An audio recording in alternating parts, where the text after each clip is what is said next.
Ahora estaba pensando en cómo, si quería, podía alejarme y dejar de pensar en Rashad, algo que English, Shannon, Toms o cualquiera de los chicos del colegio que no eran blancos no podían hacer. Aunque no conocieran a Rashad, aunque por algún motivo lo odiaran, no podrían ignorar lo que le pasó, no podrían alejarse. Probablemente también estaban asustados. Asustados de gente como Paul, asustados de la policía en general. Diablos, probablemente estaban asustados de gente como yo. No los culpaba. Yo también tendría miedo aunque fuera un tanque como Tom's. Pero no tenía que tener miedo porque mi escudo era ser blanco. No importaba que conociera a Paul. Podría estar en la otra punta del país y seguiría siendo blanco y la policía y el resto de la gente me seguiría viendo como un chico normal, un chico típicamente americano. Normal, típicamente americano. Blanco. Demonios. Hola a todos, soy Iris, bienvenidos a mi canal. El día de hoy les voy a hablar de un libro que tenía ganas de leer desde principios de año que lo vi, porque trata un tema que llama mi atención y que es el mismo tema de uno de mis libros favoritos del año pasado. Me refiero a Chicos típicamente americanos de Jason Reynolds y Brendan Kelly. La historia inicia cuando Rashad, un adolescente negro, se prepara para ir a una fiesta. Es viernes, han terminado las clases, han terminado una actividad en la que él participa, que es como ir a marchar, porque tiene un padre muy estricto que le gustaría que entraran al ejército o a la policía, algo así. Y él, para tratar de mantener a su papá, pues está dentro de este club.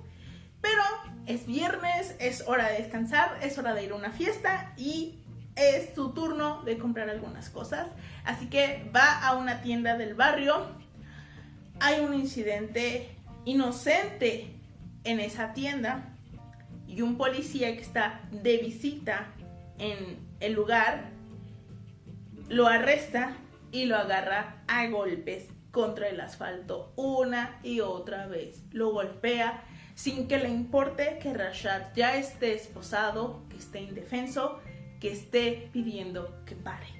Lo golpea una y otra vez. Por el otro lado tenemos a Quinn, un chico blanco, un poco la estrella de la ciudad o el hijo consentido de la ciudad, porque su padre era un militar que murió mientras estaba en Afganistán. Y por tanto como que toda la ciudad tiene esa idea de que su padre era un héroe y que pobre de Quinn y de su madre y de su hermano por haber perdido ese gran hombre, y como que todo mundo le tiene lástima y eso lo hace sentir como muy incómodo.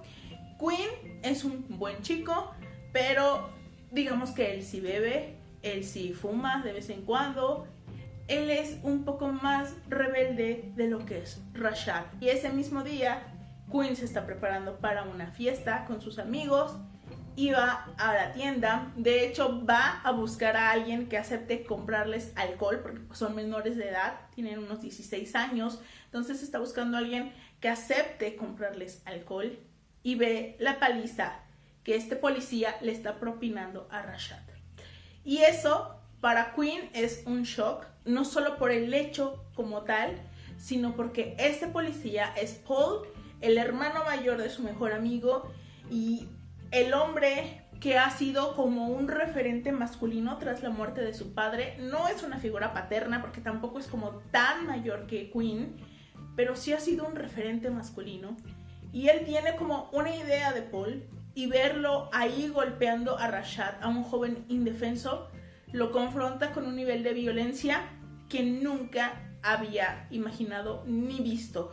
Y eso hace tambalear la visión que tenía de Paul. Pero después de eso, Quinn huye. Quinn trata de mantener en secreto que él vio todo y empieza a meditar muchas cosas. Su privilegio blanco, el racismo latente en Estados Unidos y si debe quedarse callado. El libro está contado con dos narradores. Cada uno nos muestra dos aspectos diferentes o dos reacciones diferentes ante un mismo hecho. Por el lado de Rashad y su familia, vemos pues la reacción de la comunidad negra, el impacto, la rabia de Spunny, el hermano de Rashad, que es un hombre con conciencia de raza. Ha ido a marchas, ha presentado escritos de protesta. Él está muy concientizado sobre lo que tiene que ser y sobre las injusticias que vive la comunidad negra. Algo con lo cual también choca con su padre, que aunque sea negro también, la manera en la que él asume la carga racista es diferente. Vemos como toda esta reacción de cómo estos adolescentes negros se enfrentan a la preparación para un encuentro con la policía, un encuentro que parece que siempre va a ser inevitable, y cómo sus padres los educan en no hables, no te resistas, haz todo lo que te digan y tal vez no te maten. Como hasta las chicas también tienen que enfrentarse a esa situación, aunque en menor medida, porque la rabia o la mayor cantidad de violencia pues es destinada para los hombres, porque permea en la sociedad esta idea racista de que los hombres negros son violentos, son inestables, son un peligro, y por tanto ellos tienen como que controlarse mucho. Me recordó algunas cosas a El odio que das y a otros comentarios que he visto en activistas antirracistas. Incluso hay una parte en donde un personaje habla sobre las protestas de Selma y sobre Martin Luther King y la segregación racial, y ahí como que me cayó el 20 de que no han pasado tantos años de eso. O sea, como que suena la segregación racial a algo que ya pasó, y Rosa Parks y todo eso, y como que ya pasó, y sin embargo no han transcurrido tantos años.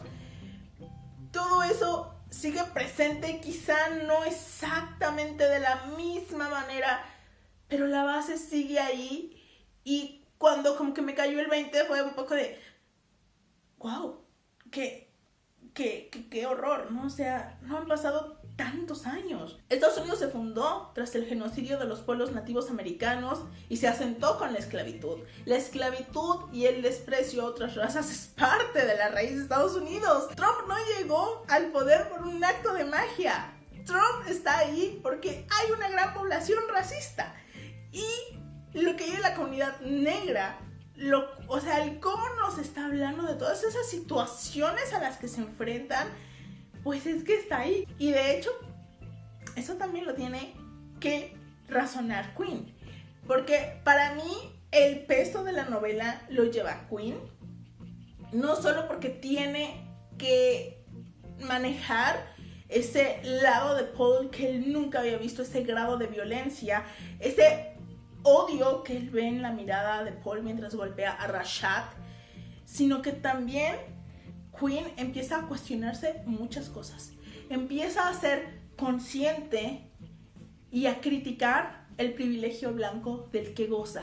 Empieza a ser consciente de cómo la policía trata de manera diferente a los alumnos negros que a los alumnos blancos ante las mismas faltas, o hasta por delitos más graves. Los estudiantes blancos se libran, mientras que los negros pues se enfrentan a castigos mucho más severos por faltas más pequeñas. Él empieza a ser consciente de todo eso y empieza a cuestionarse muchas cosas. Empieza a cuestionarse el racismo de la sociedad estadounidense, el racismo de su entorno y hasta su propio racismo.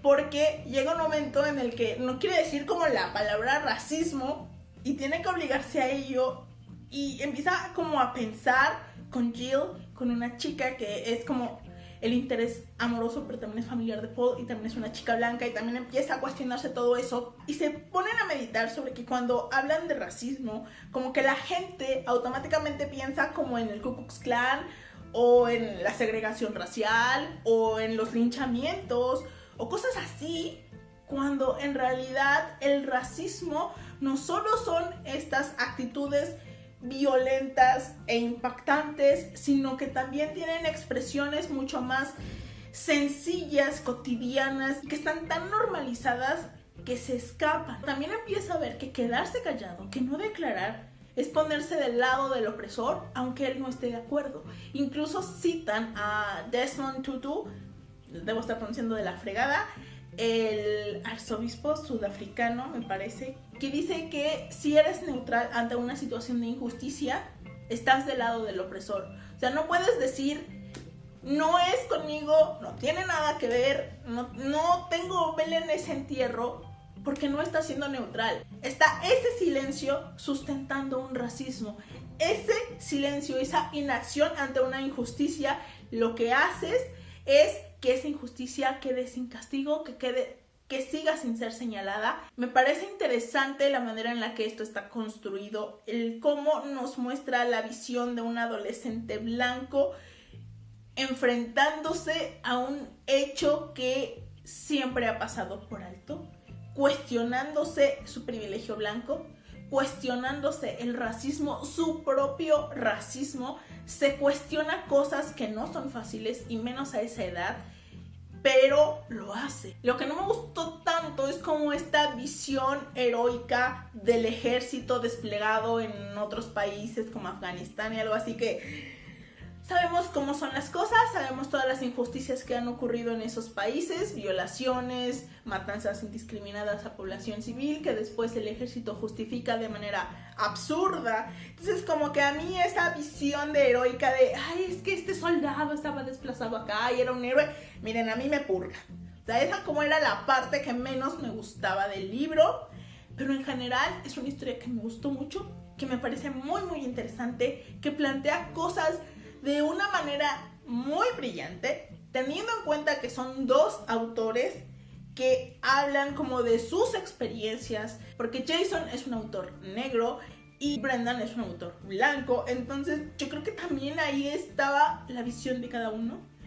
En los agradecimientos creo que Brendan habla sobre cómo aprendió mucho de Jason, sobre cómo se cuestionó cosas, cómo hay como un descubrimiento. No sé cómo se hayan repartido el trabajo, la creación de esta novela, pero se nota en Queen. Híjole, es una novela que me gustó muchísimo, que no sé si la palabra sea disfruté, porque cuentan como que muchas cosas muy fuertes y unos análisis. Y creo que sobre todo dejen ustedes la historia, es una situación real que se vive en Estados Unidos y que no parece que vaya a cambiar en unos próximos años. Acaba de ocurrir este atentado en el Walmart de El Paso y no es más que una expresión más del racismo que hay en Estados Unidos, y es un racismo, en este caso por parte de la policía, es un racismo muy estructural en donde no parece que haya una verdadera toma de conciencia por parte de estas autoridades. En días pasados se resolvió que el asesino, David Pantaleo, me parece que se llama, el asesino de Eric Garner, una jueza recomendó que sea despedido porque él pues se ha quedado sin castigo todos estos años desde que asesinó a Eric, haciéndole una llave de asfixia mientras Eric estaba suplicando 11 veces que no podía respirar, y David siguió asfixiándolo y ha estado todos estos años sin castigo. Una jueza ha dictaminado que debe ser despedido y bueno, el sindicato se está rebelando. No se sabe exactamente qué va a pasar. Creo que es un gran reflejo de cómo la policía va a seguir enfrentando esas situaciones, no solo porque el racismo sea algo estructural, sino porque parece que la idea de tomar conciencia, de hacer un análisis de la brutalidad policíaca, no está en sus planes. Y esto es algo que va a seguir pasando y que no creo que vaya a cambiar en los próximos años. Eso fue todo por el día de hoy, espero que les haya gustado este video. Nos vemos en el siguiente. Adiós.